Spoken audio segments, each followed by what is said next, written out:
We are live. Welcome in, Bears fans. Dan and I were just talking. This was going to be a kind of mess around podcast at first because it was kind of like, who cares?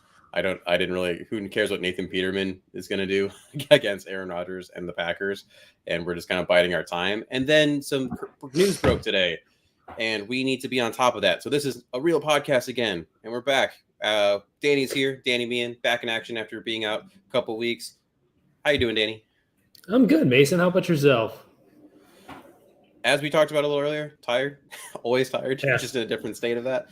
I saw a picture online one day. It was like, and it said, once you turn 28, you wake up tired and you never go to bed and wake up well rested again. You just are in some sort of perpetual state of variations of tired.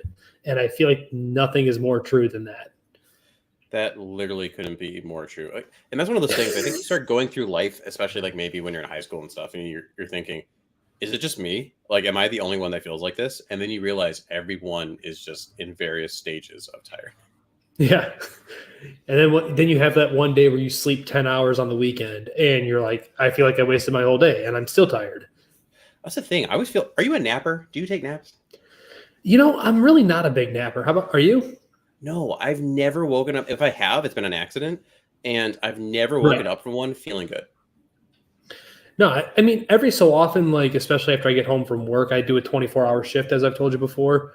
And like, if we've had a busy night at work, I'll come home and like, I'll sleep an hour or two. But there's been times where we've had like fires overnight and I'll sleep for 4, 5, 6 hours after the fire because, it's a physically exhausting task.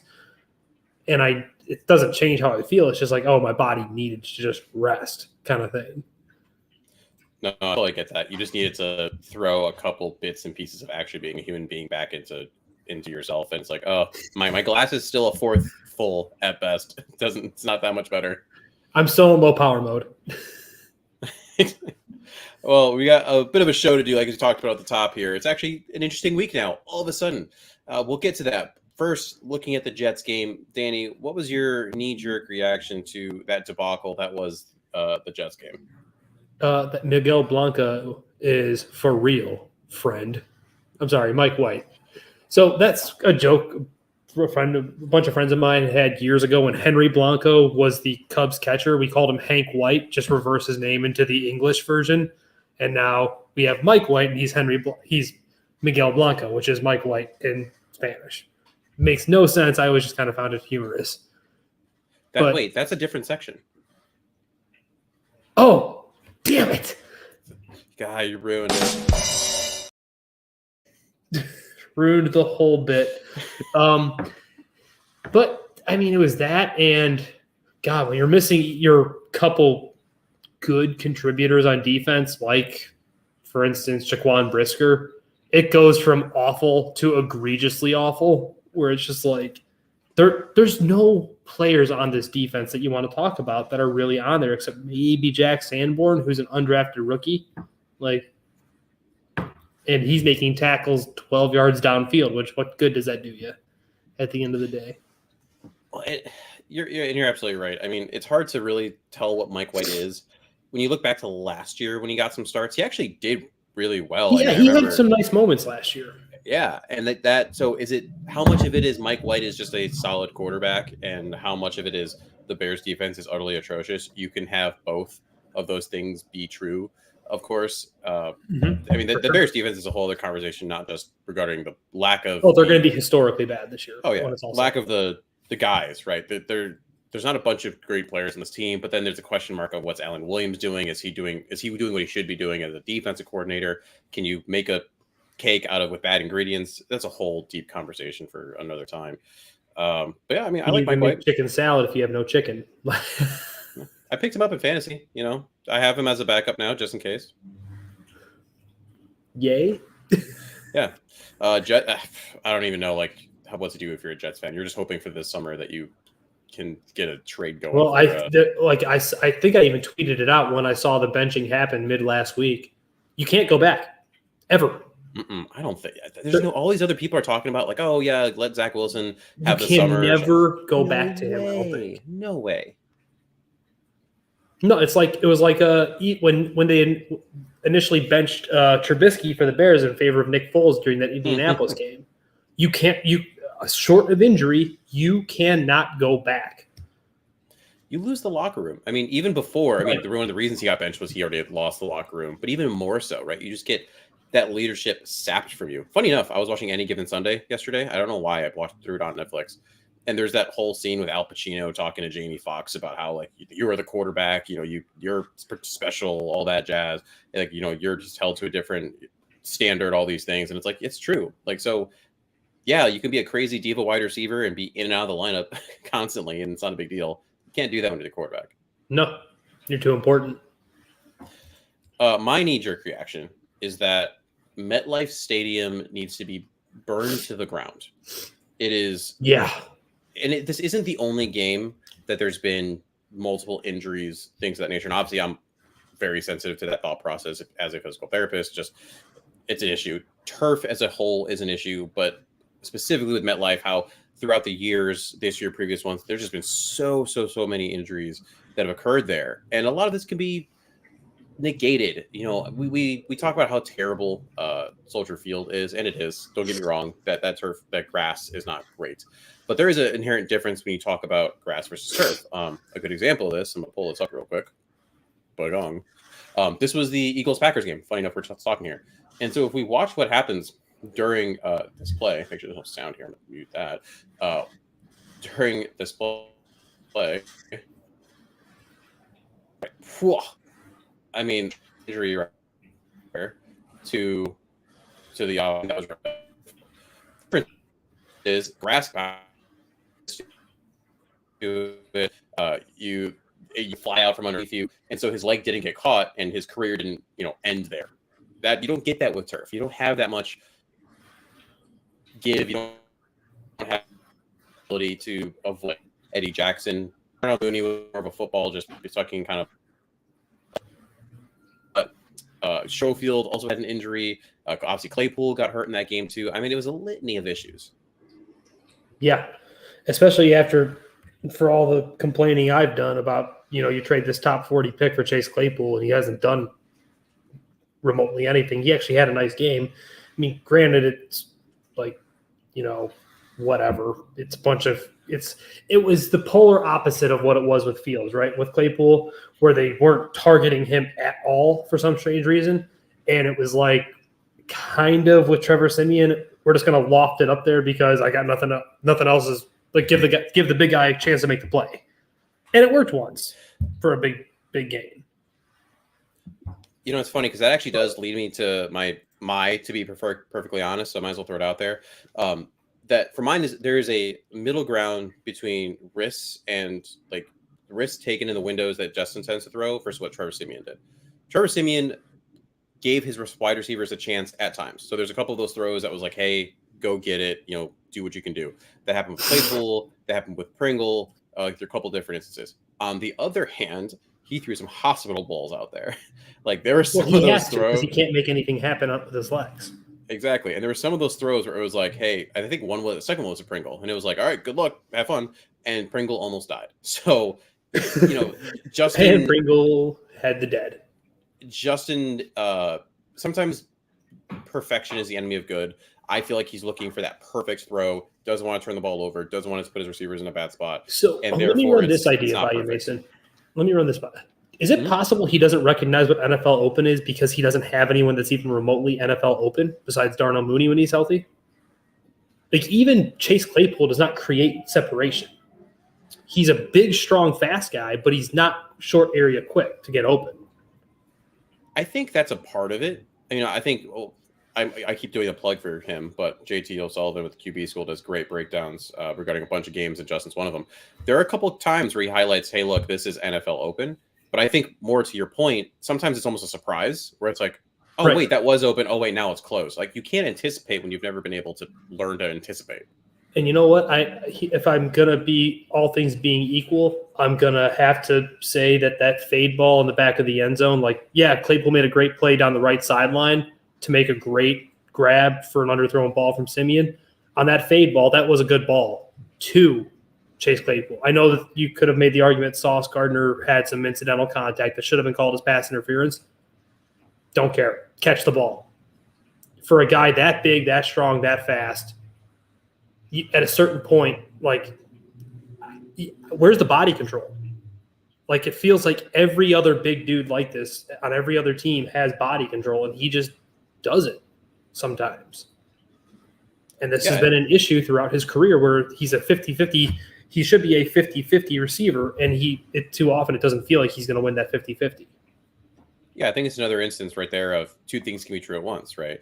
Right. Yes, there should be a flag there and ball on the 1 yard line, etc. But also, like, how many times do you see, like, there'll be another game going on? I'm sure something like this will happen tonight in this Bills Patriots game where the receiver, they get interfered with and they still come down with the ball, and then you pick up the flag and you move on, and it doesn't even really matter. So where's Claypool? What I want all Bears fans to do, and again, I like Chase Claypool. I'm just left wanting more given what they gave up for him. But that it's not all moot. He's a Bear. He's probably going to be extended to the tune of $18+ million to be a Bear for a long time. That being said, watch Stephon Diggs tonight, and watch what a receiver that's paid to be a number one receiver in this league, and is probably the second, third best receiver in the league right now, for my money, behind Justin Jefferson, and then the argument kind of starts there for everyone else. And watch what he does. It's a night and day difference compared to what the Bears have in the receiver room.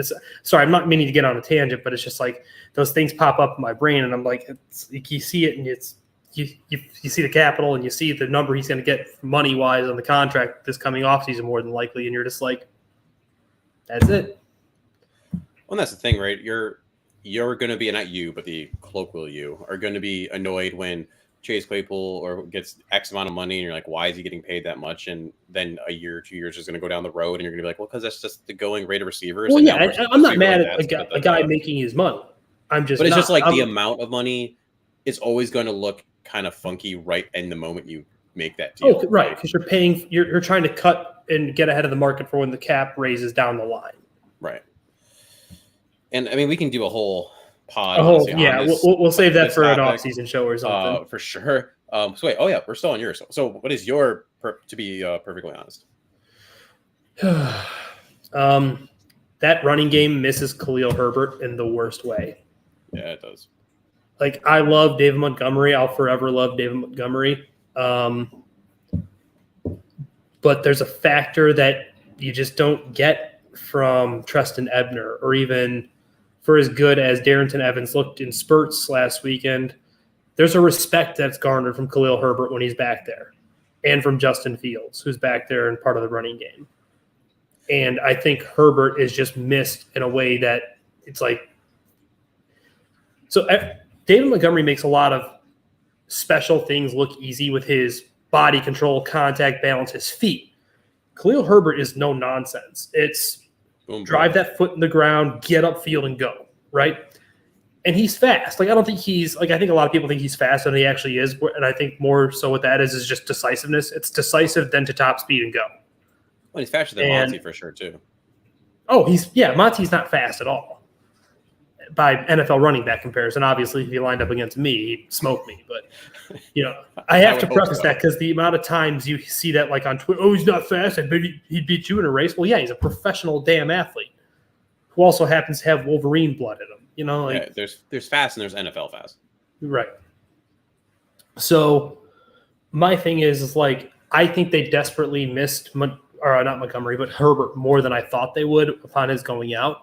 And that's my perfectly honest statement, because I didn't think that he was that kind of necessary, at least off top. Well, I know you and I have talked about in the past when Herbert first went down and we were talking about, okay, who's going to be that running back too? You and I talked about Darrington Evans being it. Like, yes, technically Ebner was already on the active roster, but Evans just made more sense to step up into that Herbert role because he's a more natural runner and a little more proven. And then we were confused, like, why the heck is Ebner getting all this run? And then lo and behold, in the Jets game, they're like, oh, let's get, honestly, a real running back. And Evans was solid. I mean, I liked what I saw out of him. And I liked what I was super pumped when they signed him in the first place. I mean, he was one of those early off-season signings. I believe he was Ryan Poles' first acquisition as GM. Yeah, I think so. I think it was him, and then Crutchink might have been number 2. But I was happy about it. And then to see him banished to the shadow realm of the practice squad was kind of bummed me out. But I'm glad he's back. Yeah, for sure. Now we move on to, we found this humorous, something we found quirky or funny. Mine was some of the early takes Bears Twitter had regarding Trevor Siemian versus Justin Fields. Um, just, yes, I liked obviously that first touchdown drive. It was good to see. It was nice to see him with some anticipation, the checkdowns, he's a seasoned quarterback. He's what, 5, 6 years. He goes from where he's supposed to be. He puts the ball into some tough windows. But then when you look at the second half of that game where they went punt, punt, punt, downs, interception. It's like, is this your king? This is who you want, Bears? Like, to Twitter, come down. Yeah, and it's only a certain segment of Bears Twitter, right? Like, most people understand that Trevor Siemian cannot even touch what Justin Fields can do, even with the ability to get the ball. I believe his average time to throw in that game was 2.7 seconds or a shade under. 2.6. So 2.6. Okay, misspeak on my end. But that's a lot of time difference between, I believe Justin Fields is first or second most time in the league to throw because he can make time with his legs. Now, whether or not it's a good thing or a bad thing, that remains to be seen because a lot of statistics show you hold the ball too long, it leads to interceptions and sacks and whatnot, and getting the ball out on time and quickly normally means you're playing the quick game. But it's just, there was no way you could say that an offense that was averaging 30 points a game for the previous 4 weeks when Fields went down with that shoulder, that they were going to keep up that pace just because Simeon was not as good.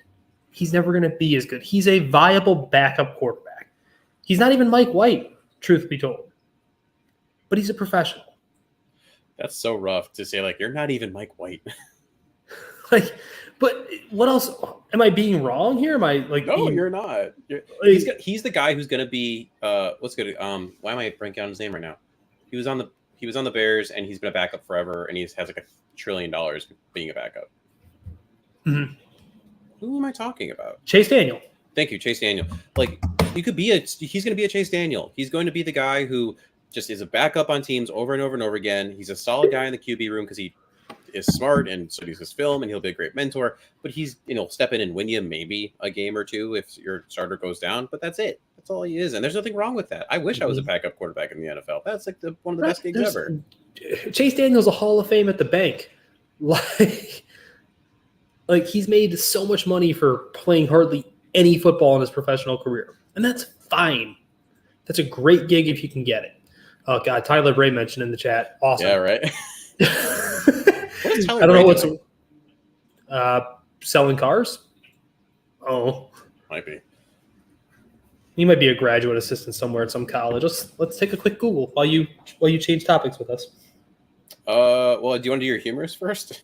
I think I already ruined my humorous thing with the Mike White and Miguel Blanco. Oh, okay. Well, then we'll move on to our concussed corner. Then this is where we look and see a decision from the last game that we just found so odd that the person had to be concussed. Mine was, funny enough, the play that Danny mentioned earlier, to Chase Claypool, where Sauce Gardner had his PBU over there. I don't know what it is. I don't know if it's because there's so few downfield plays that the Bears have. I don't know if it's just because of how Justin, or in this case, how Trevor throws it, or the case may be. I don't remember so many instances where I'm now going and saying I'm actually upset with the non-call from the refs. I'm usually not a big, like, darn, the referee missed this kind of a guy.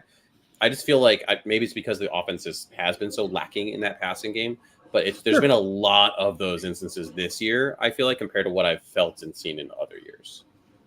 I also think it's more like the benefit of the doubt, right? It's kind of like the NBA rule, like where people used to always complain when certain Bulls players didn't get foul calls and other superstars did. They have no one that warrants getting these calls. Who deserves these ticky-tack touch fouls? And the way truth be told, especially with the Jets game, it's kind of like what the Legion of Boom Seahawks would do, right? Mm-hmm. Where if you commit pass interference every damn play, you can't call it every play. Eventually, you just got to suck it up and realize these guys are going to punch me in the mouth, fight through it. Like it sounds really stupid and rudimentary, but that's kind of what it is when you have that style of defense. And if you don't have that kind of star player or that star power to warrant the, ticky-tack foul going your way, like what are you supposed to do? like Chase Claypool isn't gonna demand some sort of flag on a play that. And let's be honest, even if they threw that flag on the back of the end zone and the fade route to Claypool, it would have been a very nice, like, here you go kind of flag. That wasn't blatant. It just wasn't. This is a problem when we do a show on Thursday. I'm now trying to think and look back. Did Sauce turn back for the ball? He did. Not that I can recall, at least. That's part of my. Well, I want to agree with you on that. Was just he didn't even make a play on the ball. His hands were all over him. Like that's the play. Not a good. Stop play. Looking like a baby giraffe trying to land. Make the play. And yeah, it goes back to there are two truths to it. Like at a certain point, like I get it. I get the frustration with refs. I'll always get it. You know what the problem is with being a fan is you don't want to admit they're missing calls for the other team too. Like refs aren't in this to mess with one team. It's just like Joe Buck does not hate your football team, people. I promise he does not. It's just the nature of it. Have you watched any of the World Cup recently? I have. So I've dabbled. I'm not even going to begin to pretend like I'm watching this a lot. But like the fact that they have special sensors in the ball now to tell exactly, when and where people are offside and things like that. Just like the fact that exists, and you look at other sports and they do the same thing. And the NFL is in this weird zone where they try to be more advanced, they don't. They try to be more advanced, they don't. That's just be more advanced. You're the damn NFL. You have all this technology. Like put a microchip in the ball, so if it breaks the goal line, like the ball lights up or something. Like exactly. It sounds so stupid, like a Nerf ball. Like, but there's technology out there where you don't have to go to this like review. That just made me laugh. I was very happy about that. Renewable and rechargeable review said NFL refs are going to take a page out of the NBA and start calling players bitch ass MFers. I needed that. For those who'll be listening on Spotify later. Yeah, I mean, again, I don't know that would have specifically helped that play, but again, or even we talked about this a couple weeks ago. The Sky Judge. There's so many things you could do to make this cleaner, and I just feel like the NFL is sitting there like, no, we got our refs, we're good, and that's all you do. So that's why I'm a little frustrated. What about you? Yeah, what is your concussed corner? Concussed corner. I guess it goes to pregame. Like, I get gamesmanship, but what the hell was going on with the quarterbacks? Like, Simeon got hurt. Then it was announced that Nathan Peterman was going to be starting, and then he wasn't starting, and then he was starting, and then he wasn't starting again. And then they get to the game time, and here's Trevor Simeon starting the football game. Like, I get Simeon probably aggravated his oblique, I think it was, in warmups, but like, guys, Trevor Simeon versus Nathan Peterman is like the worst version of the Spider-Man meme you could ever play. It's like, which bum white quarterback is going to be playing under center for the Bears today? It doesn't matter because neither of them are good enough to win you a football game. My understanding of that whole scenario is, he strained his oblique and legitimately was like, done, like, can't play. And he just was pounding the table so hard, like, no, give me the injection. Let me get in there. Did it. And he pushed through some pretty intense pain. So like he was literally going to be out, but you're absolutely right. I mean, my guess is the loss would have been worse with Nathan Peterman. Like, I don't think he really scored almost. He probably would have broken his own record of 5 interceptions in a game or whatever it was. So and I think you see this a lot with the McCaskies, especially, they don't like to be embarrassed. And so I think for them and for the front office and for the coaches, it was more about how can we lose the least worst kind of thing. How can we make this loss more gooder? Yeah, exactly. Now let's switch over to our jaw-dropping stats. Mine I snagged from. Actually, I have two technically because one of them is kind of we already talked about, so I have a second one. But mine I snagged from at Start Kyle Orton. Go check him out. He's got some good tweets, so see his stuff. But basically, similar to what Danny said, Trevor Simeon got the ball out in 2.6 seconds on average in that game. Playing the quick game, checking the ball down. But that still resulted in 11 pressures, 2 sacks on just 28 dropbacks, and ultimately a QBR of 30.4. So the people pounding the table saying, well, if Justin just got the ball out faster, the entire offense would be fixed. We saw what happens when you get the ball out faster, and that's not the same because surprise, surprise to nobody, the offensive line just sucks and the receivers aren't great, and all those things. The other one, just throwing it out there real quick, Dominique Robinson doesn't have a quarterback hit since week 1. Yeah. I was high on Robinson, at this but that moment was in time. rough. Yeah. You know what? It reminds me of the way he's been seeing that, especially when I go back and watch the game on broadcast. Because I typically watch the game around 3 times. I watch the game, then I watch the broadcast the next day, and then when the actual All 22 comes out, I watch it a third time on that. Dominique Robinson has become, to this point, a defensive Cole Kmet, where he's just consistently on the ground. He's just loves the grass apparently, and it's. It is what it is kind of thing. I hope he gets better. He's also only in his 3rd year ever at this position, so I'm hopeful that it gets better, especially because I really liked the athletic profile and everything about him coming out of Ohio. When they selected him, I was probably more giddy than I should have been over a 5th-round defensive end from Miami of Ohio. Shouts out to Ben Roethlisberger, but, is what it is. I also just don't know how fair it is to expect him to do much when there's no one there to take any pressure off of him besides really Justin Jones, who's the only defensive lineman really worth talking about with any sort of regularity here or there. Yes, but is Dominique Robinson getting double teamed? I don't think so. Not from what I've watched. No, so it's not really. I mean, yes, would you like extra eyes on insert, nose tackle, defensive tackle, whoever there? But at the same time, you got one-on-ones. You won them the first couple of weeks. What? All of a sudden they got some film on you. Did you just run out of moves entirely? And so now they're it's like with baseball, right? After the first 100 at bats, the league adjusts to you. It's how you adjust back to the adjustment, right? So he's got to adjust back. Now, you would hope it happens faster, but I think you have to keep in mind that he is a 5th-round rookie. Going back to what you said, I'll take this more to the practice world. You no longer, once you trade away a Robert Quinn, you no longer have a veteran presence who might have a couple tricks and moves and things like that. It's Dominique Robinson learning straight up from the defensive line coach, and that's essentially it. Yep, that's where it ends. What about you? What was your jaw-dropping stat? 10. Chase Claypool. No, points. They scored 10 damn points. I get it. The Jets are a really good defense. I don't care. It's the 2022 NFL. I feel like after that nice 4 or 5 week stretch, especially even in the second half of the Washington Commanders game, yes, I get they didn't score a lot of points in that game, but you started to see the glimpses of the game, slowing down for Justin Fields in the second half of that game. Since then, they were on an upward trajectory, and they scored points on good defenses like the Cowboys, and amongst others. But now you're getting 10 points with the quote-unquote better, more professional quarterback, and I'm just tired of it. At a certain point, you have to be able to make more points in today's NFL. And I get you're working with next to nothing, especially after Mooney went out, and it sounds like his season is done. And then Claypool went out and all that stuff. But 10 is my jaw-dropping stat because to me, it sounds inexcusable. 10 points in 60 minutes of an NFL game. It'd be different if it was back to the San Francisco. Yes, the weather wasn't great, but if there was a torrential monsoon and both offenses sucked, Mike White figured it out, right? He figured out how to put up points with the cruddy weather. So that's not an excuse. It's just you couldn't get anything going. Your receivers had no separation.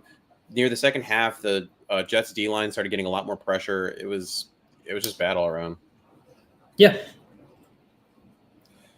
Now we move on to kind of I guess you could say the heart of the show, where we look at some of the training room stuff and what's going on there. One of the things that was frustrating about last game, and I talked about at the top of the show, obviously, in terms of some of those injuries, was when Eddie Jackson went down, and I don't know how you saw this, Danny, when it happened, but you start the play's going, and all of a sudden, camera pans over, and there's Eddie Jackson laying on the ground, right? And so obviously, I'm going right into PT mode, trying to figure out what happened. When you see something like that, your brain, and I think yours is probably similar, goes right to Achilles because you see that ton. When I saw him break and grab low, my initial instinct was he either tore his calf or ruptured his Achilles. Right. That was my initial instinct. And that's a very logical one. And then I spent the next 10 minutes, like either whether it was trying to watch the broadcast or going through various channels, trying to find the full video of him actually doing it. But the NFL hates showing anything on the back end, so you don't get that. You just get everything up front. So my next thought was, once you saw after the play, I went to Liz Frank, tweeted that out saying I thought it could have been that broken bone in the foot. Got some information later that someone close to the situation thought it was only a sprain after seeing it. I think that was half an hour later or so. Turned out, unfortunately, the initial thought process that I had was right, that it was in fact a Liz Frank. I'm going to throw this clip up here. If you're listening to this on Spotify, you can always check out the YouTube video. We're about 30-ish minutes in, so if you want to see what the full play looks like, but you can see AJ Jackson here in his back pedal, goes and boom, falls. You can see it is right when that happens, but it's like Danny alluded to. It's not the kind of plant that associate with a Achilles rupture, because it's because of the direction of force, the way that he sticks that foot and how the knee moves. That's the reason that it's also happening. And why did that happen? Well, again, we go back to the fact that MetLife needs to be burned to the ground, and his foot got stuck in the turf. All the force had nowhere to go besides that foot. Now he's got a broken foot. And what does that mean? He could get surgery. He could not. He could go either way. If you don't do the surgery, here's my question to you, recovery, more or less, and then maybe a week or so. Mm-hmm. So I would even venture a guess of really till about 15 years ago, we didn't really hear much about turf toe or Liz Frank injuries. Why all of a sudden the last 10 to 15 years have we started to really hear these injuries pop up? Because I don't really have an explanation for it other than athletes have gotten so sport specific and so big and so fast that it's causing more stress and stuff on these surfaces than they've ever had in their life. And the equipment is getting better, so cleats are getting more sticky and the turf shoes are getting more sticky and whatnot. But I have no real explanation other than I know, how do I explain this without sounding like a complete idiot? So your foot's like a flipper, right? It's designed to go and push and generate force. It is not designed to stop, to the best of my knowledge. So as if these guys are getting so big, so strong, so fast, and generating so much force that when they go to stop on these surfaces, it's just causing this thing to happen with these, the Liz Frank's tears or the turf toe on specifically the big toe kind of thing. Like, I'm just curious what your thought process is on that, because I genuinely don't know. Yeah, it's a really good question. It's multifactorial, like a lot of things. One is that just in general, in the last 10, 15 years, there's been more places that do have turf. That's obviously a big shift in that. Two, there is, like you talked about, there is a shift in the kind of cleat that they're wearing. No one goes into the equipment room and says, hey, give me the cleat that's going to slip. So you want, like you said, the one that's got the most traction, the one that's going to stick, so that when you're planting on your cut, you can waste as little time coming out of that break. Three, athletes are getting bigger, stronger, faster than they've ever been. And the problem with that is that force has to go somewhere. And yes, you might be getting bigger, stronger, faster in certain areas, but are you getting it throughout the entire chain? A lot of these guys are not getting the proper training in terms of the correct stabilization and activation of other areas that would inherently take some of that pressure off of an area like the foot, like a knee, if we're trying to talk ACL, things of that nature. So it's just like a combination of all of those things adding up to now all of a sudden we have this uber specialized group of individuals who are only training with football and only doing it in certain patterns, not doing it in multiple ways. And then combine that with the equipment, the fact that turf is much more prevalent than it has been across the years, and it's a recipe for disaster. Okay. It's kind of what I thought, but it was one of those things I've just wondered, like we heard, especially with like Derrick Rose for being a Chicago-based show, that he was just too athletic for his own good, that his body just betrayed him because he was too explosive, too strong, and too fast for that body to completely stand up to it. And I'm not wondering if that's just happening more across the board with these athletes, and then you're factoring in everything else with it. Yeah, exactly. He's the perfect example of that. I mean, and he was one of those guys too, that he was so athletic, he never needed to train. Like, yes, he trained and he practice basketball. But like from my understanding, like back in the weight rooms of Memphis and everything, like he wasn't doing all of that stuff. He just didn't need to. He just showed up and was awesome. It's just, you can't do that nowadays with especially how big, strong, fast that he was. For sure. Other training room things. So as Danny talked about, Mooney also done for the year. I mean, from when I looked at it, I didn't pull up the video just because I didn't think it was really necessary. He got rolled up on, that's high ankle plus multiple other ligaments, probably also ATFL, which is the outer ankle. So done for the year. But with both of those injuries, shouldn't really be a big problem for 2023. If a good example of when it is a problem, take Larry Ogunjobi, almost a Bear, but then wasn't a Bear. Reason his was such a struggle is because he was just such a gigantic human being. That much mass is hard to support, and a lot of those O linemen, D linemen have a hard time coming from it. Or wide receiver, he'd have a hard time coming from Liz Frank. So Eddie Jackson should be fine, whether he goes with the surgical or non-surgical route. Darnell is going to have to do a lot of work on that ankle, but again, should come back fine. I'd be more concerned about Darnell than Eddie, actually, just in terms of the difference in their games, right? Darnell has to have that really stable ankle to make the cuts that he needs, and his whole thing is defined on quickness. So that's going to be a big thing. And especially because he's a small guy in the NFL. Exactly. Like he needs that stability. But I know some of the people working with him, he's in great hands.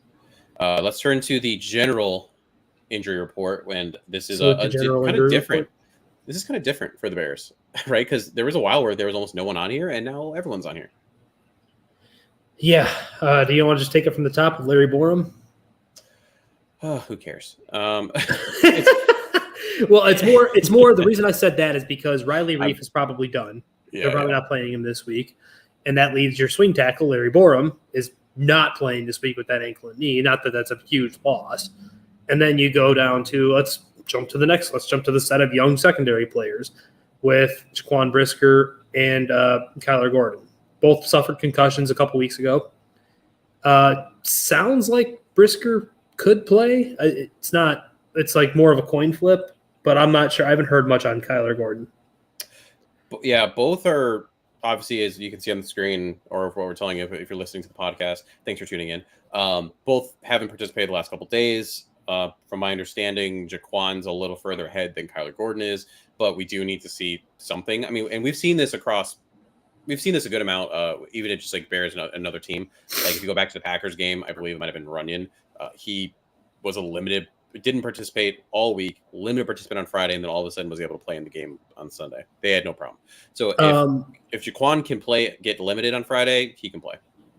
And as someone who's suffered from concussions in the past, from when I was younger and played, and even one outside of that when I got undercut playing basketball at a local rec center, not all concussions are created equal.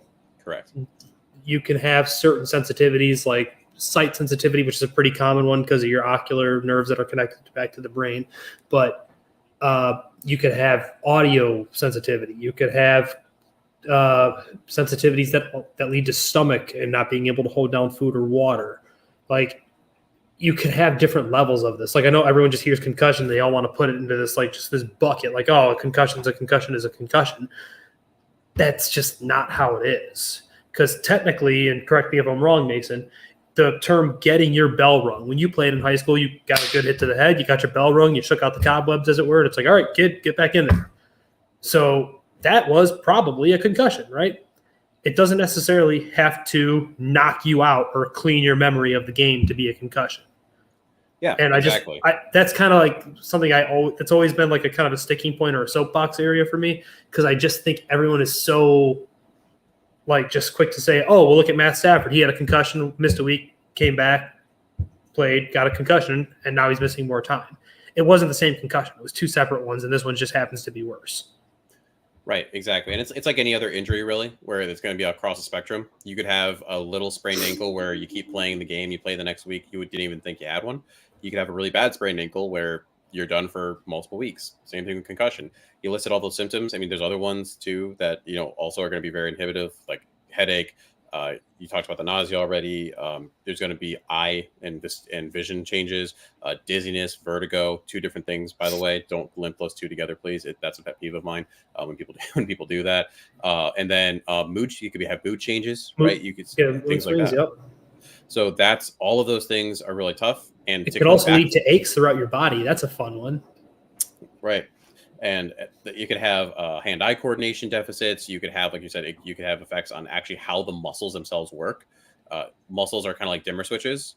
They don't get turned on and off per se, but activity levels can get modulated. So all of a sudden, if you have a concussion, maybe your quad's not turning on as much. All of a sudden, there is a chance that you could get an ACL tear because your quad isn't active enough. I mean, you don't want to play that game. So that's really rough. And in terms of coming back, you have to be able to slowly ramp up each in multiple stages and not have symptoms. So the other part to mention with concussions is you don't immediately display symptoms within 24 to 48 hours. You could have things 3-4 days later. It's called delayed concussion syndrome. So there's so much that goes into the human brain. We don't know everything about it yet, even in 2022. So it's going to be really tough knowing what's going to happen with Jaquan or Kyler, because a lot of times you can roll through some of those stages I talked about in terms of improvement within one day, and sometimes it's going to take you multiple weeks. So we're just going to hold back and see what happens there. Let's go ahead and jump to the other ones that aren't that important. So Simeon, Vildor, Sterling Weatherford, Dante Pettis, and that's really the end of the least not important guys. Weatherford's a special teamer. Vildor is whatever. Fine. Kindle Vildor at the end of the day is still Kindle Vildor. And then I'm interested in Kindle Vildor not playing so I can see more Jalen Jones, honestly, because I just like Jalen Jones. I understand. And we'll jump back to Chase Claypool, who's been a hot topic this show. Claypool had a knee injury. Looks like he's a full participant. I would expect him to be full go on Sunday. And then the man of the hour, Justin Fields. Limited practice, had a separated shoulder with what was it, an AC sprain as well? Yep, yes. Yeah, so separated shoulder by definition is where the AC joint starts to detach itself. So basically when the separation is not a dislocation. Correct. 2 entirely different parts of the shoulder. Yep. And now he was a full participant as of today, which was, I believe, Thursdays are walkthrough days. So yeah, we have. It sounds to me when you list someone as full on Thursday, that sounds to me like you're playing, but I could be completely wrong, and that maybe this is just more gamesmanship on the part of Eberflus and his staff. It could be. The caveat I'll throw on that is, what is a full participant for a quarterback? You're making all of the throws. Yeah. Right. You don't hit the quarterback in practice anyway. So let's say it wasn't even a walkthrough. Let's say you were going to go like full out padded practice, which I think the Bears are running out of those anyway. I feel like they only have 1 or 2 of those left that they can do. I think Justin at this point is playing. I'm putting my stake in the ground. I'm saying I think Justin's playing on Sunday. Just keep in mind, full participant on a Thursday for a quarterback is not exactly a guarantee. So that could absolutely change before game day. I think he's playing. He's Mr. Hyper competitive from everything I've ever learned and read about him. So he wants to. It's Packer week, man. I mean, go back to I think you watched this. I think you and I talked about this. QB1, where they followed Justin and a bunch of other quarterbacks I don't remember because they're not Justin Fields in high school. And he had that. He had I think it was the broken bone in his thumb, and he finished out basically almost the entire game playing with that. At a certain point, though, I guess, don't you have to protect the kid from himself? You do. You absolutely do. The question is, what are the motivations of the coaches, front office, and owners? Yeah, and I have to wonder, like, at what point do the team doctors and training staff have to just be like, listen, keep him out till after the bye. We have this game and next week, and then you can have him back. Just let that shoulder heal. Because that'll have been almost a full month then of healing, right? By my math, or 28 days or so, something like that. By that point, it's not fully healed, but it is in a much better position than it is this week. Let's put it that way. Right. So I don't know. It just feels like it's Packer week, and of course Justin wants to play, but it feels like it should be on Matt Eberflus and the team training and doctors to just be like, dude, this season is lost. It's over. It's done. And I know he's not going to see it that way. Right, exactly. Justin's not going to look at it that way. And the question, like I kind of alluded to earlier, is what is the motivation of the coaches in front office and owners? Is the motivation, well, this is the Green Bay Packers. Can you gut it out? So and don't worry, you have another week of rest afterwards. I have no idea. I'm not sitting in those meetings, obviously, but I think if it was Packers, if we were playing the Eagles, let's say, their next opponent, I'm not as sure that he's playing. Sure. All right. Oh, yeah, we got to do the Packers too, Chris. So the Packers, they also have a lot, but they have as many like DMPs and such. The two main DMPs, Darnell Savage and Mercedes Lewis. Darnell Savage is kind of falling out of favor in Green Bay land anyway, right? He went from really promising to now apparently he can't cover a ghost. Like, it's just like, I don't know what happened, but he went from looking really promising and ascending to just awful. And it's funny because they actually had picked up and released a similar player, Jonathan Abram, off the Las Vegas Raiders, who looked really promising early on in his Ravers stint. Ravers? Did I just make a new team? Raiders stint. And just completely fell out of favor, and he forgot how to cover too. So it's just, I find that very interesting. Yeah, and I recall him being more safety, right, across from Adrian Amos, and now he's listed as the nickel corner, who's been hurt, of course, anyway, but nickel corner. So I don't even know what his deal is. Like you said, he's fallen very much out of favor. This whole defense for the Packers has fallen out of favor. Let's be real. It's almost like this should be yet another warning to NFL organizations. Don't hire Joe Barry to be your defensive signal caller. That's a really good lesson that I think they should learn. There's some important players on this list, though. A lot of them are going to probably play regardless. David Bakhtiari, he is all over the place. I mean, he's in and out of games constantly, but at the same time, the Packers are trying to throw him touchdowns in the end zone against the Lions. Makes no dang sense to me. So I gotta ask your professional opinion. It's over, right? That career for him, the days of him being the all-pro left tackle that he once was, it's done, right? Yeah, the Bakhtiari that the Packers have known and loved, that's done. I mean, he's probably going to do the whole veteran tour where he pops from, unless someone talks to him and he, does the smart thing and retires, pops from, maybe finishes out the Packers, pops from team to team, trying to like keep it going, but like just losing the step, another step. He's done. You can't have as many knee surgeries as he's had and look like he has this last couple of weeks and be considered anything but done.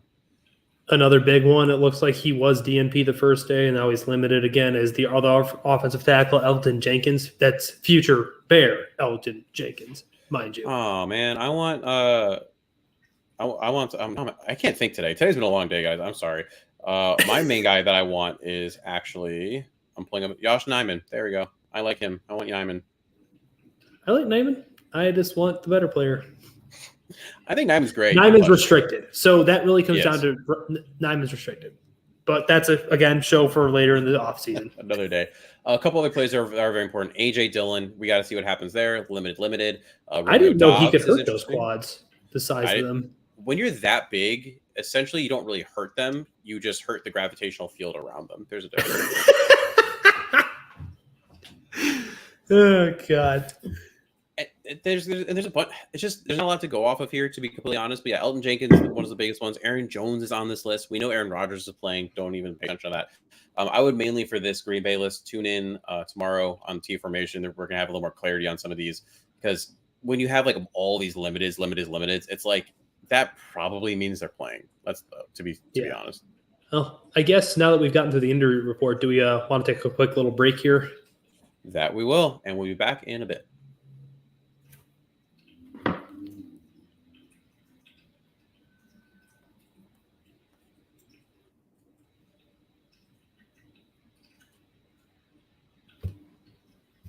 All right, we are back, and now we're going to go over what you need to know regarding this matchup.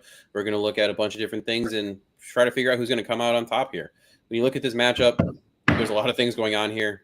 Playing for what overall wins between the Packers and the Bears. If the Packers win, they're going to take the lead on that because they're currently tied. The Chicago Bears currently have a 14-45 record versus the Packers since December 1st of 1992. Packers have won 7 straight. The last Bears win was in 2018 December. there's a lot of funky stuff going on there. But actually, curiosity, Danny, which team would you rather be going into 2023? The Bears or the Packers? So that's a loaded question for me because I actually think, given how this state is and the way Rodgers' contract is set up, it doesn't matter if he's there or not. His deal has royally destroyed that salary cap. I don't think he's walking away from the money. Like I've seen a segment of Bears Twitter, as it were, and football Twitter in general, to think he's going to walk away. I think he's going to force their hand. I think he's just going to say, trade me. Figure it out. Not my problem. You signed me to the deal. You screwed it up. Screw it. Trade me. And he's going to give him his list of probably 4 or 5 acceptable destinations. Probably like, I don't know, Tampa and some other like couple teams that are close to a quarterback. Maybe the Jets would be funny because that's Jets is mine. Yep. That's what I think. Like something like that. But I would much rather be the Bears. You have the quarterback set up. I think Jordan Love is downright awful, despite the minor flashes he showed last week. Oh, you mean the stupid drag route to Christian Watson that literally Justin had last year? Like, why are we excited about that? I don't understand. Right. So I would much rather be the Bears. There's not many teams right now. It's not as stupid as it sounds for a 3-win football team through 11 weeks of the league. There's not many teams I'd much rather be at this moment in time. Like, yeah, the Jets are a better football team. Who's playing quarterback? Like, does that matter? Yes, that's the hardest thing to do. And I got to believe, just by law of averages and how hard it is to find a quarterback, the Packers have had 30 years of Hall of Fame quarterbacking. The odds of Jordan Love being even remotely serviceable as opposed to awful as an NFL quarterback are much more in favor of awful than serviceable just because of the law of averages in NFL quarterbacking. I don't know that the Green Bay abides by the law of averages. If that was the case, I don't think you would Aaron Rodgers. But I agree with you, though, and it's going to sound like I'm drinking the Bears Kool-Aid, but like you said, so much of it boils down to what flexibility and what can you actually do. Like with the Bears going in with the most cap space next year, the free agency class you can make arguments about in terms of what positions you like and which ones you don't. No, Dave, that's another show. The fact that you have you're getting close to guaranteeing a top 5 pick. Just you got to wait to see how a couple more weeks pan out. All of that stuff combined with what the Rodgers contract looks like, how bad this defense looked, even though you spent a lot of money and draft capital on this defense and it hasn't been good. The fact that your top receivers are these really young guys, but they aren't really doing as much as you'd want them, even with being young guys. Yeah, I'm leaning like I'd want to be the Bears. There's more possibility, I guess. Especially when you factor in and again, you do the math going over through the years of the team to spend the most in free agency seldom win free agency, as it were, because if you're spending that much, it typically means you're a bad football team. But you factor in the cap space and Justin Fields, and you really need to factor this in. When aging veterans, especially ones that are still productive nearing the back 9 of their career, the end of the back 9 of their career, start taking discounts, you know what they factor in? Quarterbacking, especially on the offensive side of the football.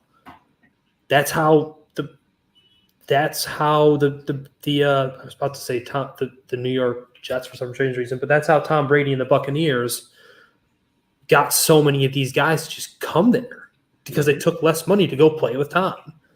Like, I'm not saying Justin Fields is Tom Brady, but what I'm saying is these guys are going to see the positive progression in touchdown to interception ratio. The fact that I could probably make the argument there's only, at this moment in time, 6 or 7 quarterbacks in the NFL that I would outright just say, yes, I am taking over Justin Fields. And that's where the list ends. Like, to play devil's advocate, I don't believe this, by the way. I'm just playing devil's advocate. Sure. No, you got to play the other side of the coin. Do you, if you're a wide receiver, let's say you're hitting the free agency market, or maybe you're one of those disgruntled wide receivers who's demanding a trade somewhere. Sure. Do you look at how Justin has played recently and say, wow, that's really cool, but he's never going to throw me the ball. He's just going to run around. He's that guy in the 5-on-5 basketball that just takes over the game and you just stand there and have to play defense? Yeah, I think that's a plausible way to look at it, but you could also look at it from the other end of he's throwing to bums. Then that's where I lean. I lean more towards, if I was that receiver, I'd be like, well, if I was out there, he wouldn't have to do that. Like, him and I could do some cool stuff together. Right, it's like the Lamar Jackson thing. Everyone's like, well, he doesn't throw to receivers. Who's the last really good wide receiver that Lamar threw to? Rashad Bateman, I think, is going to be great. Like, I think Rashad Bateman is going to be a legitimately good to great NFL wide receiver. He's not out there right now. His foot scares me. Devin Duvernay and Demarcus Robinson. What? Demarcus Robinson. Robinson. I was going to say Williams. Demarcus Robinson is your number 1-2 options. Like, come on. What's going on? All of the people who have surrounded Lamar with this talent, the coaches, Greg Roman, like I kind of like Greg Roman, but I also kind of hate Greg Roman. It's a weird relationship. They need to be put in jail for what they've done to Lamar. The fact that they have surrounded him with absolutely nothing. And they've relied so heavily on these broken running backs that can't get healthy. The fact that they traded away, I have a problem obviously with him because he's also not very good, but you trade away Hollywood Brown, but then you don't replace Hollywood Brown at all, really. Like, what are they? That is criminal what they are doing to Lamar Jackson there. It's awful, but I digress. I think it's going to be more towards this guy is throwing to bums versus I don't know if he's an extreme talent, but I don't know if I can play with a quarterback that's inaccurate. Because if you go and look at the numbers, his intermediate throws and his deep throws, he's actually a better passer. He doesn't hit the layups, which is really weird because majority of majority of NFL quarterbacks have the inverse problem where they can't hit the mid-range or the long shots. They have to live in the short area. It's Kenny Pickett. Kenny Pickett can't do anything besides throw short. And what does that get you? And all my my George Pickens stock holds on my fantasy teams are really upset about it. I dropped George. I couldn't do the waiting anymore. So let's preview this game a little more specifically. Love. I think I know the answer because I think there's only a few things. What do you love about this matchup for the Bears?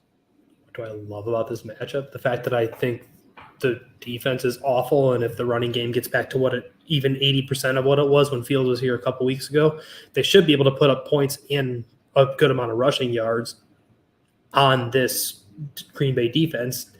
But what I will say worries me is Kenny Clark's a problem. That's a big, strong man, and they're not going to line him up and shade him to Tevin Jenkins' side. They're going to shade him to the side of Whitehair and Mustafa. And that's going to be a long, bad day. By the way, did you see our friend Jacob Infante? Follow him. Good follow. He tweeted out about Tevin Jenkins, and then Nutella responded. Nutella responded? Yeah, I saw that. And then Tevin responded to that. Like, go check it out. It was a funny little back and forth. Jacob might have gotten him a Nutella sponsorship without even realizing it. That's awesome. My love, I'm playing right off of yours. I have the exact same thing, which is the Bears run game versus the Packers run defense. Packers rank second to last in defensive rushing EPA per play allowed this year, while the Bears rank fourth in offensive rushing EPA per play. And then the Packers rank 32nd in defensive rush DVOA, basically, measurement of team's efficiency compared to across every single play, while the Bears rank 10th in offensive rushing DVOA, literally on opposite sides of the spectrum for those things. And so the question ends up becoming a bit like, though, does the Bears rushing change? Does the play calling change knowing Justin's current situation? This is kind of going later into the show that I had something, but since New England, Justin's had 14, 8, 15, 13, 18 rushing attempts. I mean, you think that's going to be less. I'm conflicted on that. So I had the same energy last year with the Bulls in the playoffs and Zach LaVine, where it's like his knee is hurting. Well, if you're out there, I don't want to hear it. Play the game. You know how to play. So it's like I got to kind of keep the same energy, right, in order to avoid being a hypocrite. Now it's a little different game, a little different style. But if Justin's telling you he's good to go and he's a full participant, and you're going to play him, let's remove the injury part. Are you okay with Justin running 18 rushing attempts per game? Period. Are we saying the rest of the season or following this year? Let's just say to make it an easier conversation, just the rest of this year, that he's going to have somewhere between 15 and 18 rushing attempts. Yeah, I'm okay with it. That's how you got to score points. It seems like a lot to me. It is, man. But that's how they got to generate points. But even before he got hurt. So now we're going back to like, how did he get hurt in the first place? I mean, I talked about that a little bit in that show. Well, that was I a did. broken Go check play it out. that he got hurt on. He got hurt on, but the one he got hurt on when he was going out of bounds, normally he's going to turn that corner and get out of bounds quicker. His hamstring clearly was having a problem with the cramping. And why was he having a problem with the cramping? Part of Because it he's is going to running a be lot. as he's running a lot. He's running a ton and at top speed and he's Well, I scrambling mean, within the plays. Dude, are they going to throw more now that the number one target's gone? Oh, I got a new number one target now. Oh, yeah. Chase Claypool stepping up. Watch this. Dante Pettis, baby. Nah, it's going to be the Cole Kmet season again. No, Byron Pringle year. Here we go.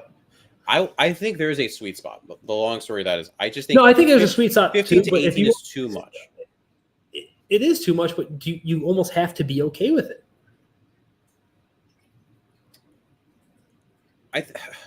This is the world they have to live in, Mason. That's where I think it's not. I don't think you have to. Then you don't play them. I would like them to score 30 points a game. I don't need them to score 30 points a game for the rest of this season. Then don't play him. That's what it comes down to is I don't really want him to play this week. But I'm telling you, I would rather him sit out. Right. So I'm not trying to get argumentative with you. I'm just saying, if he's playing, you got to play the game that's been scoring points, right? Coaches don't coach to get to next year; they coach to win the damn game. So, and then just because I'm curious what your response is going to be. So let's fast forward to next year, 18. No. So it's changing because, in theory, you're saying, whatever, offensive line, weapons, etc., evolving offense. Yeah, I'm factoring in the fact that, everyone is so focused on the weapons with him, and I said this right when we first started recording this show. Justin isn't a guy who needs weapons. He needs protection. We have a lot of stats and a lot of information that backs up the fact that Justin is a quarterback who does better when you give him time. I don't know why that is, but he's not Joe Burrow. He's not Mac Jones. He's not Tom Brady. He's not these guys that can just ball out, see ya, do it again. He's not that kind of processor. He's a big game hunter. He's a guy who's always going to look to gain a lot of yards at a time. Chunk plays, right? Now, obviously, that can be probably coached out of him with time and teach him how to take what's given to him and learning to hit his layups, as it were. But at this moment in time, he's going to go for the kill shots. That's just what he does. I totally agree with you. And that's the thing, it's hard to find that number because you're going to have the called quarterback runs. You're going to have your RPOs. You're going to have your screen ones. You're going to have broken plays. You're going to have broken plays. Exactly. So to manage that number is going to be almost near impossible to do. So I just would want, when you have say a run screen option, get the route on the back end actually a better route. So right now they just have it kind of running downfield and getting out of the way. Why don't you just throw a little glance route in there so that if he opts to, instead of, I don't like that screen, he can throw that little glance to whoever you have now. Pettis just doing a little in. That's where I think that growth I would like to see happen a little bit more for the rest of this year. Sure. And I get the frustration. I'm just telling you what I think in this current iteration of the Bears is offensively. If he's out there, they're going to run him. And I'm kind of okay with it because what other options are there? When's the last time you saw them run a slant? A legitimate slant? Can Justin do that at this point in his career? I have no idea. I don't even know. That's what I'm saying. I don't know. Called. I don't know. It's not like I've even seen it called and he's ignored it. That's the thing. Most of the routes that they call take time to develop, and I don't know if it's just because if they were to run slants, this is getting into a completely different topic, but they could start running stick and knot stuff like that, where it's it's a fake slant and now he's going upfield, but they don't do that because I'm with you. I don't really see them call slants, hardly if ever. The shortest routes they run consistently, I think, are stupid little 10-yard comebacks when they have 4 receivers all do a little comeback, and it's why? How dare you disrespect the Cole Kmet screen where he inevitably lands on the ground 3 yards after catching it? Cole Kmet has done so much better, and you still just rag on him. He makes this Moss amazing catch where he's getting smacked in the hip, and then he dropped it 10 yards out. Yeah, that's it. We ignore that one though. It doesn't count. Okay, Hate, since we're in this like mold right now, my hate is going to be Rodgers and Christian Watson currently against the Bears secondary, which I didn't think I'd be saying at this stage, seeing how Christian Watson played or was not even available with all his injuries. He's had only 4 receptions in each of the last 3 games, 4 but one was, it was 107, 48, and 110 yards in those games, and 6 touchdowns across all 3 for Christian Watson. And against this banged up secondary, that's going to probably continue and be gross. I mean, my hate was going to be that, but I can just as easily jump to the second one. When Jack Sanborn is the only guy who can make a tackle with any sort of regularity on your team, you're going to see a lot of A.J. Dillon and Aaron Jones just running downfield. How dare you disrespect Jack Sanborn like that? He's going to make all of the tackles. There's going to be 15 yards downfield. Yeah, exactly. Just gonna with his 5.2 40-yard dash athleticism.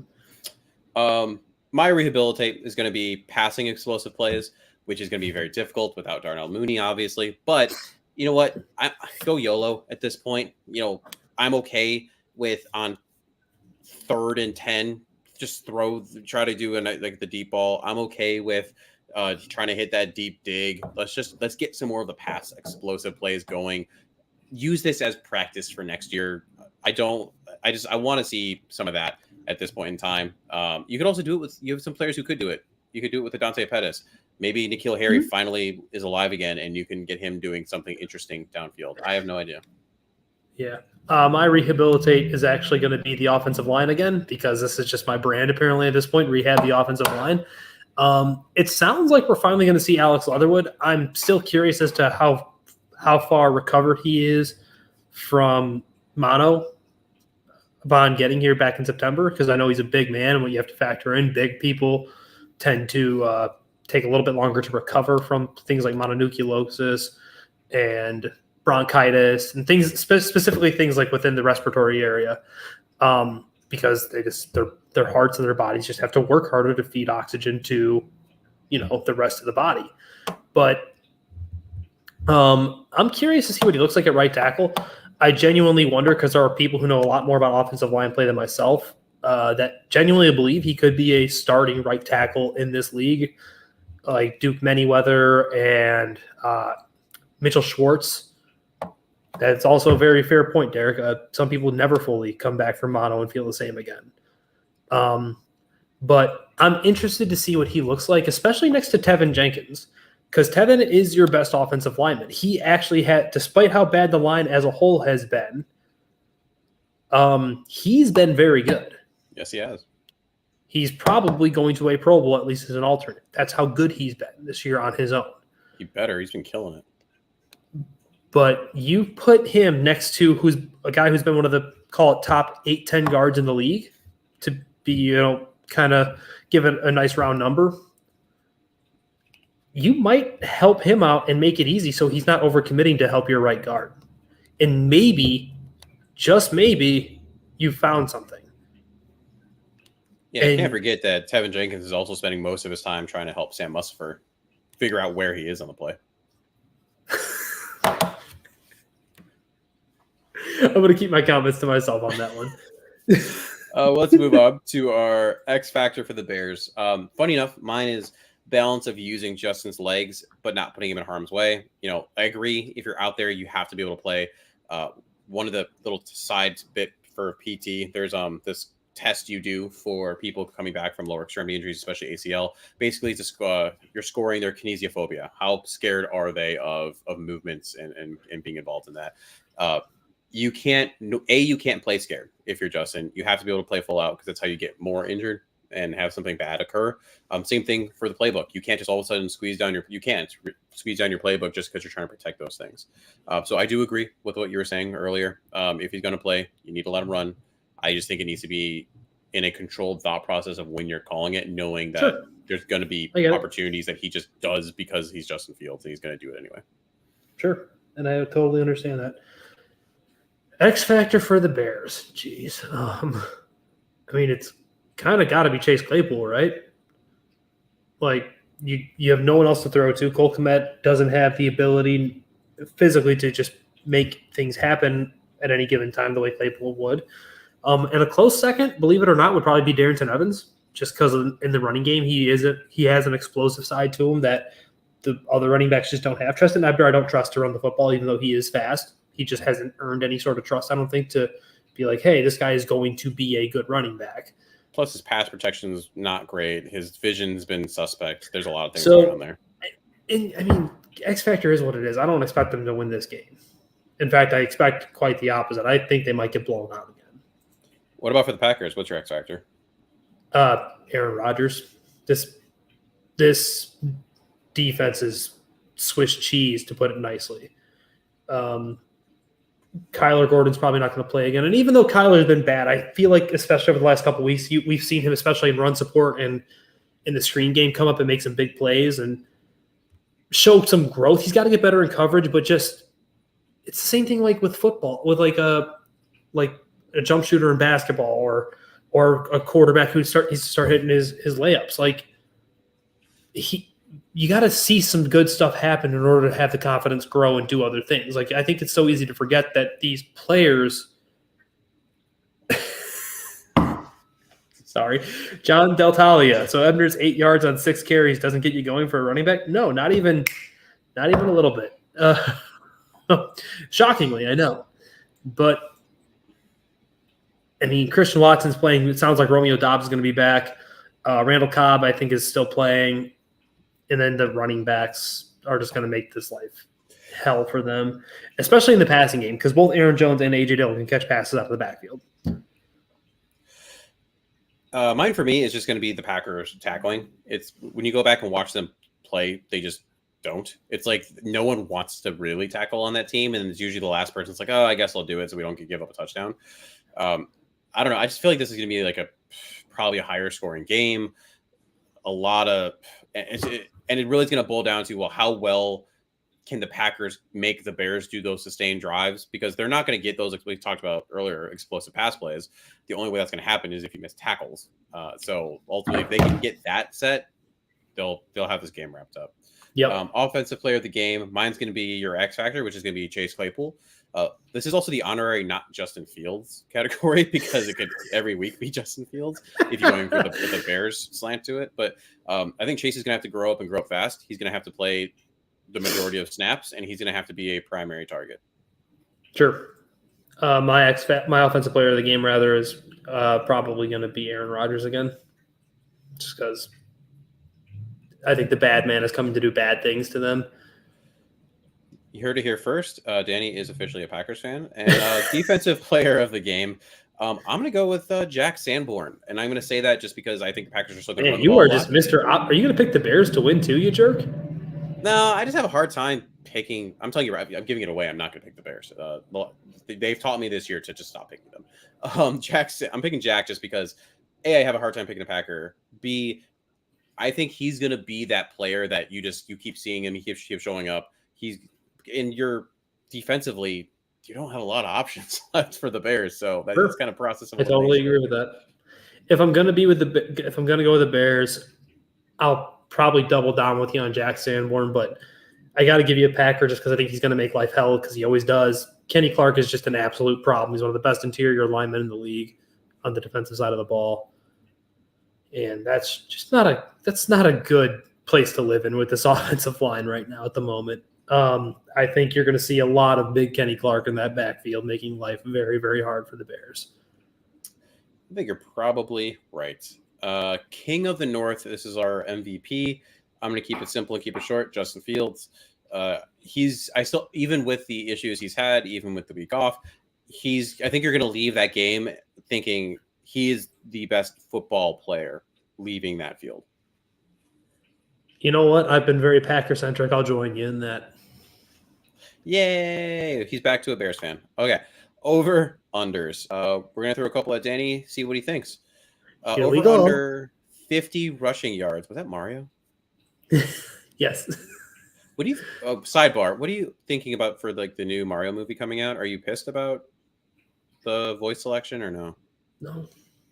Thank you. Why do I care? I don't know why everyone's so upset about it. Who cares? This is like that borders on the, oh my God, Ariel is black. She's a mermaid.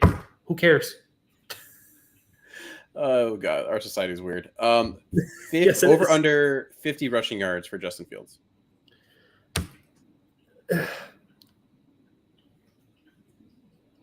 Over slightly, not by much. I thought that was a good number that I picked. Yeah, Yeah. I'm gonna say over because he makes it be the over. Like I think they're Yeah. gonna go in honestly thinking like, okay, Justin, we're gonna monitor you, we're gonna take this, we're gonna throw, and he's just gonna say, I'm gonna do Justin things. Over under 10 tackles for Jack Sandgod. Jack Sandgod. Over because no one else can make a tackle. Yeah, he had 15 last week, just silly. And I think 10 of them were in the first half. Yeah, all of a sudden he just stopped tackling, which is very odd. Over under 3.5 receptions for Christian Watson. Under.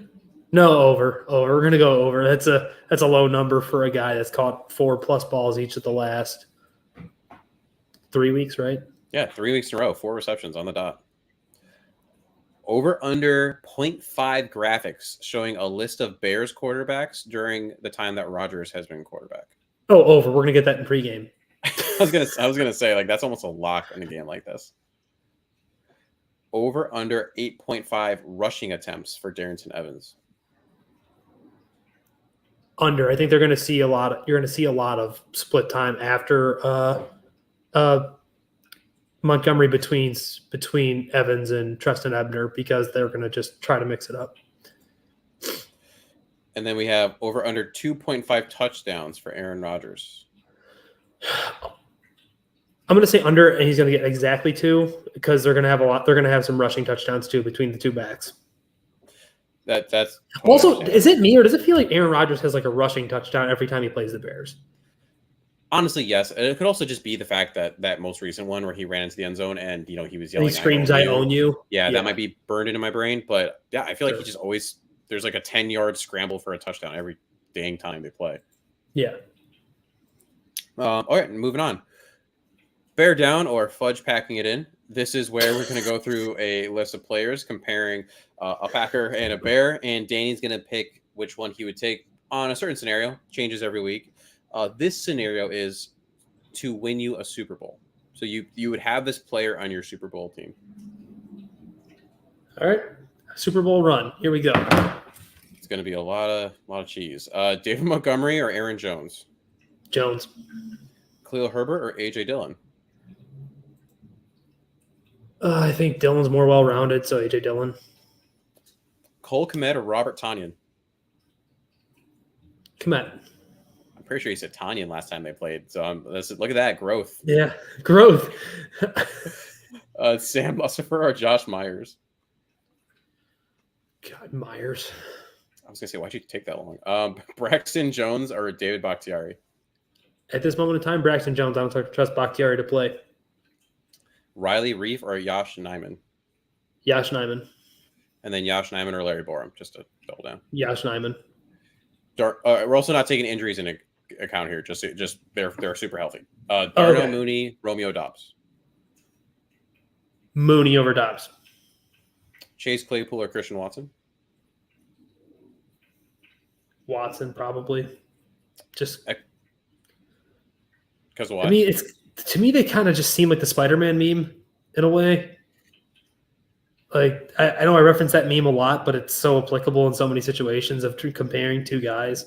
Because you got to remember, like the first 12 games of Claypool's career, he caught like something like 10 touchdowns or something like that. Yep. So Equanimous St. Brown or Alan Lazard? Probably Lazard. And lastly, Justin Fields or Aaron Rodgers? I don't think Rodgers ever wins another title, so Fields. I would agree with you there. Defense, run through these. Travis Gibson or Preston Smith?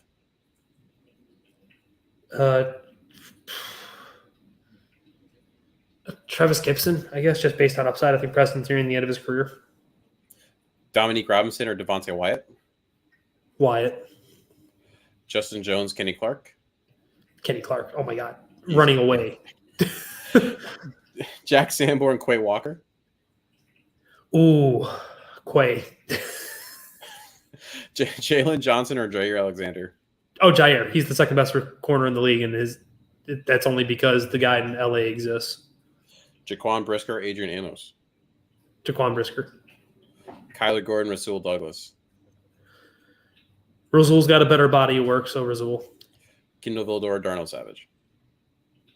Ugh. Darnell Savage, just based purely on pedigree. There was a lot more Bear selections than I thought there was going to be. I'm very surprised. Yeah. All right, last two sections here. Game predictions. Still have not done the total, so don't ask me. We got away from. Why? You said weeks ago you were going to do that. I know, and that I have 3 jobs, Danny. Like every time I think about doing it, it turns out I have a beer in my hand now, and it's like, all right, well, this isn't happening. So like that's like where my life is. Like literally, okay. So sidebar, y'all have to listen to this because it was awful, or good but awful. So for Black Friday, my family and I did a bunch of like Black Friday drinking things. So first we went to, I can't remember where it was even at, but I had a bunch of the Goose Island stuff at it, you know, like all the hefty stuff. The Bourbon County? Bourbon Counties. I had 8 5-ounce Bourbon County pours there. Then we went to Bavarian Lodge, which if you haven't been there, it's in Lyle. It's fantastic. Awesome German food. But they had some special stuff too. I had 7 more 5-ounce pours of these 13 to 18% beers. Oh, you went nighttime, huh? I was dead. Saturday. I can't believe I woke up Saturday. I had to go to work. It was awful. Man, you woke up dead.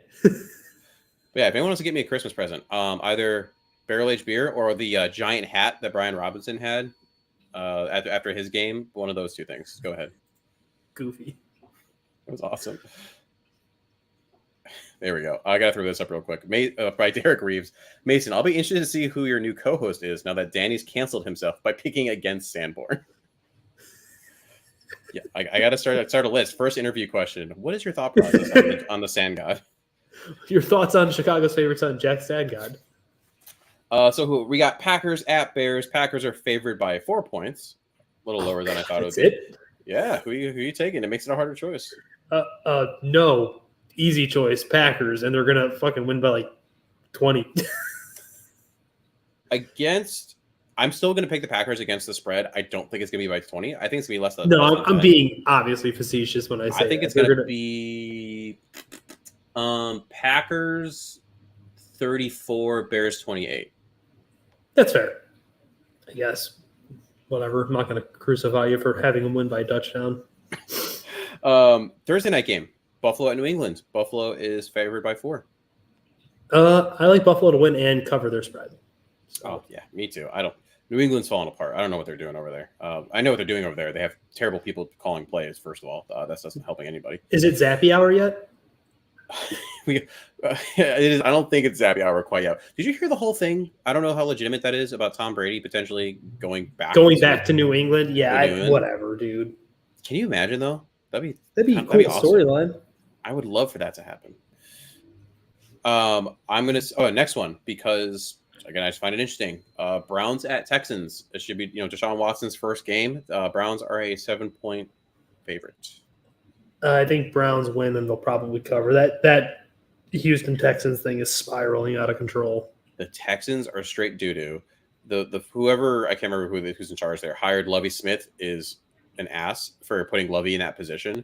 It was just pure scapegoat. Now they can fire Lovie at the end of the season and hire Josh McCown like they've always wanted to do.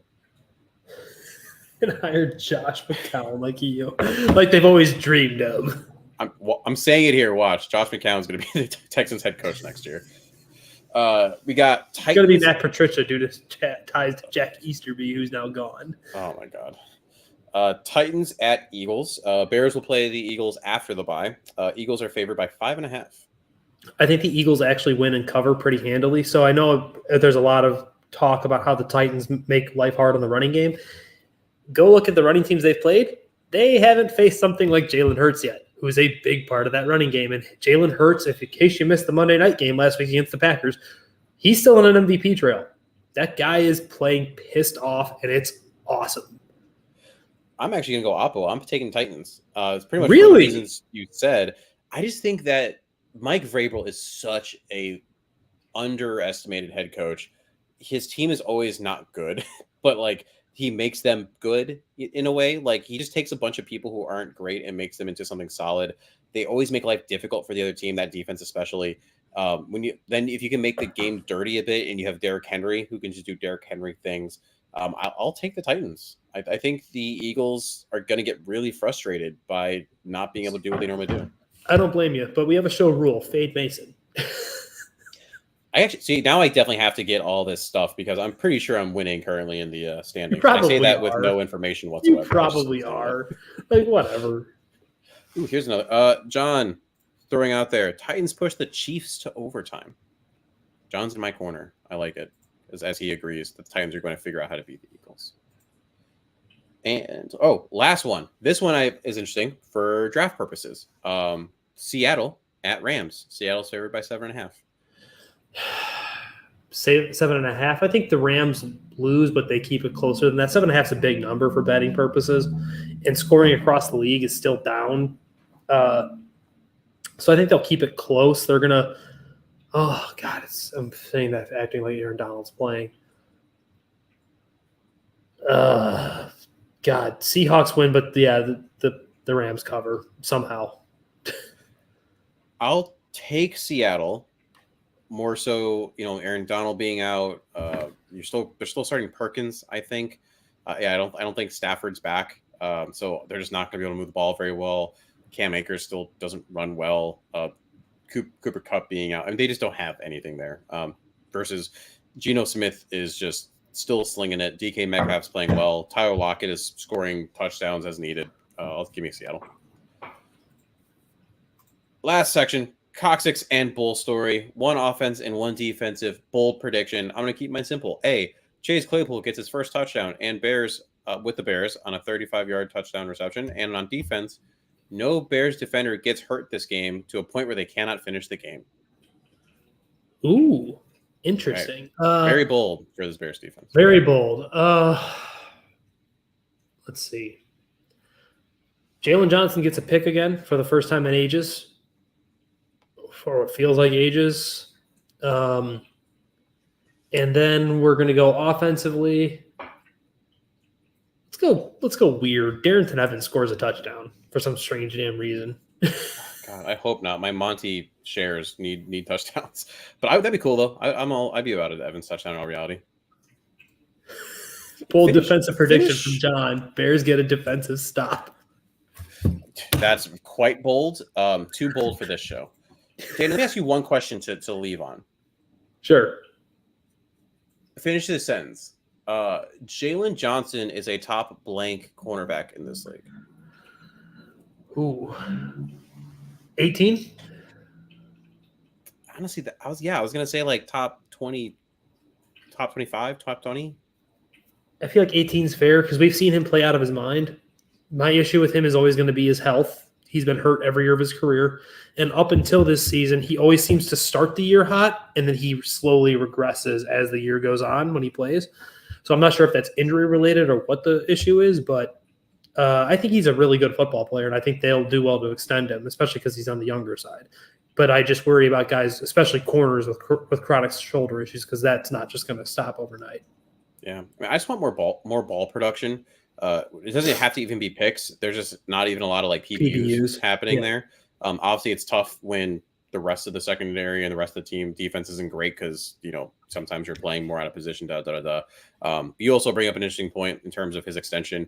The Bears are going to be in a weird spot in terms of extensions, right? You got him, you got Cole Kmet, now you got Chase Claypool, who's on the same timeline from the same draft class. You got Darnell Mooney. Justin Fields is coming up faster than you feel like. Mm-hmm. Like all four of those guys from that class, they're not getting an extension this summer. Not all four, not this summer. So who are you extending and how much? Right. But that is also for another day. Keep tantalizing y'all with off-season talk. We're not there quite yet. We still got a couple weeks left of this fun Bears things. But Justin is back, and so the season is back on and is interesting again. We do not have to see the Nathan Peterman experiment. Thank Jesus. Anything else you have, Danny? No, I do apologize to my listeners if I sound a little raspy and hoarse. My allergies for some reason have been acting up real bad the past couple of days, so that's kind of what I said. Yeah, allergies. But that's pretty much it. Let's have a fun Sunday of watching football, and everyone, I hope you had a good, safe, happy Thanksgiving, or Turkey Daddy Day, as people call it. All right, everyone. See you later. Bear the hell down. Toodles.